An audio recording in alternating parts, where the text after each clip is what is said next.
तो कल Indian democracy में एक बहुत ही इम्पोर्टेंट डे था जहां पर जो संविधानिक जो संशोधन किया जा रहा था, जिसमें कि जो लोकसभा की सीट 543 उसको बढ़ा दिया। और कहीं ना कहीं सरकार ये नैरेटिव बनाती जा रही है कि किस तरीके से जो विपक्षी दल है वो कहीं ना कहीं जो महिला आरक्षण बिल है उसको उसके खिलाफ है, और जो एंटी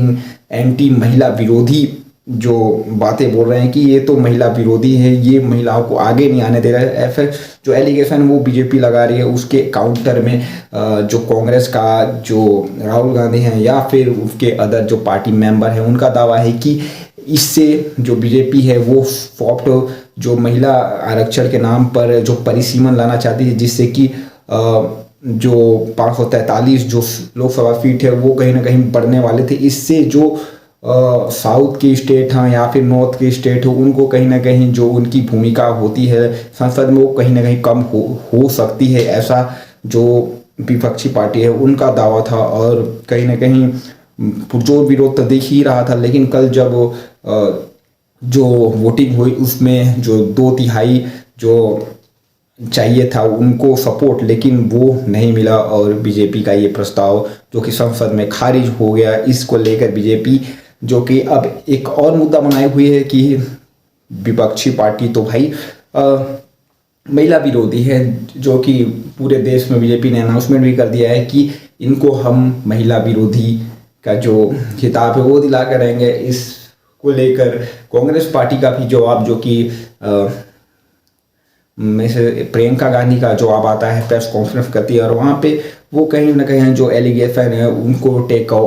ओवर करने की बात भी करती हैं कि हम इसका सामना करेंगे और जो बीजेपी की मानसिकता है उसको कहीं ना कहीं ध्वस्त करने की भी कोशिश करेंगे। और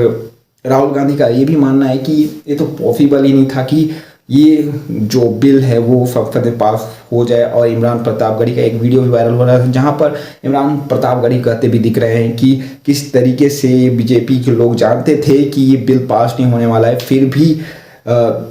ये बिल लेके आया। और अभी 10 मिनट भी हुआ नहीं है वोटिंग के और ये बैनर 10 मिनट के अंदर बैनर पोस्टर लेके आए थे और किस तरीके से अभी ये विरोध कर रहे हैं। तो ऐसे एलिगेशन जो कि कांग्रेस की तरफ से भी लगाया जा रहा है, और जो साउथ की स्टेट है वो M.K. स्टैलिन जो कि तमिलनाडु के जो CM है वो भी इसका पुरजोर विरोध कर रहे थे। और बहुत बड़ा सेलिब्रेशन हुआ भाई तमिलनाडु में कि इस बिल को जो कि लोकसभा में ख़त्म हो गया, इस वजह से बहुत ज़्यादा ही खुशी का मंजर देखने को मिला तमिलनाडु स्टेट में। तो आपको क्या लगता है कि इस बिल से क्या सरकार जो 2029 जो लोकसभा की जो सीट है वो बढ़ाकर क्या जो हिंदू रूलिंग स्टेट है उस पर कहीं ना कहीं अपनी पकड़ और बढ़ाना चाहती थी, क्योंकि उनको साउथ में तो बेशक यार उतनी सीटें मिलती नहीं हैं। तो हो सकता है कि वो पॉपुलेशन की बेसिस पे अगर सीट बढ़ाती तो उनको कहीं ना कहीं सॉफ्ट एडवांटेज हो सकता था। अमित शाह का दावा ये भी था कि अगर हम जो नॉर्थ की स्टेट है उनकी जो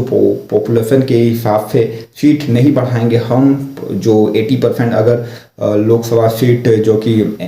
यूपी में उसको डबल किया जाएगा, वैसे ही दूसरे स्टेट में भी हम उसको डबल करेंगे, ऐसा दावा था अमित शाह का। लेकिन दावा और जो हकीकत है उसमें बहुत बड़ा फर्क था और बहुत ज़्यादा ही बात हो रही थी इस सत्र को लेकर। और सरकार ने विशेष सत्र भी इसलिए बुलाया था कि हम इसको जल्दी से जल्दी कर लें। और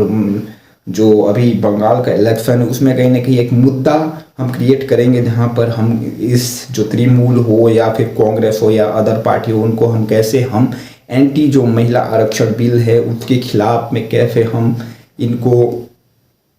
एक बैक डोर पे डालेंगे। वैसी जो स्ट्रेटजी है वो बीजेपी कहीं ना कहीं देखने को मिलती है और आने वाले दिनों में हो सकता है बीजेपी इसको बड़ा मुद्दा भी बना दे। तो आपको क्या लगता है दोस्तों कि क्या